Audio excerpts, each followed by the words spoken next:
ಕೆಲಸ ಮಾಡ್ತಿದ್ವಿ, 3 ತಿಂಗಳು ಸ್ಯಾಲ್ರಿ ಕೊಟ್ಟಿಲ್ಲ. ಚೆಕ್ಗಳು ಕೊಟ್ರು, ಅದು ತಿರ್ಗಾ ಬೇರೆ ಚೆಕ್ಗಳು ಕೊಟ್ಟಿದ್ದಾರೆ.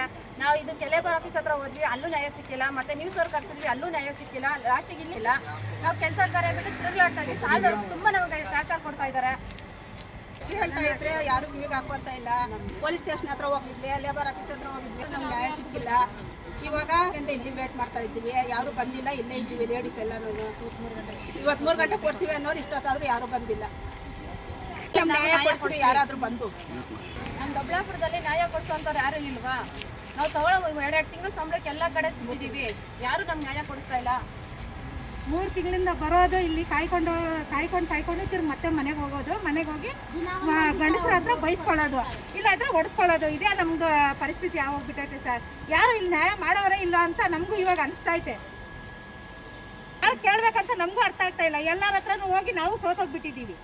ಯಾರು ಕೊಡ್ತಾನೆ ಇಲ್ಲ. ಇವಾಗ ಅವ್ರಿಗೂ ನಮಗೂ ಸಂಬಂಧನೇ ಇಲ್ಲ ಅಂತ ಹೇಳ್ತಾವ್ರೆ. ಯಾರನ್ನ ಕೇಳ್ಬೇಕು ಇವಾಗ ನಾವು?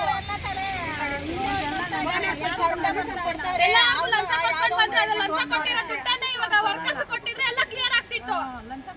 ನ್ಯಾಯ ಮಾಡಿದವ್ರಿಗೆಲ್ಲ ಅನ್ಯಾಯ ಮಾಡೋದು, ಅವ್ರಿಗೆಲ್ಲ ದುಡ್ಡುಗಳು ಕೊಡೋದು, ಅವ್ರನ್ನ ಕೊಂಡ್ಕೊಬಿಡೋದು. ನಾವು ಕೊಂಡ್ಕೊಳಕ್ ಇರ್ಬೇಕಲ್ಲ ನಮ್ಮ ಹತ್ರ ದುಡ್ಡುಗಳು. ಏನೋ ನಮ್ಗೆ ಕೊಟ್ಟ ನಮ್ದೇ ಕ್ಲಿಯರ್ ಆಗುತ್ತಲ್ಲ ಸರ್. ಹಂಗೆ ಮಾಡಿದ್ರೆ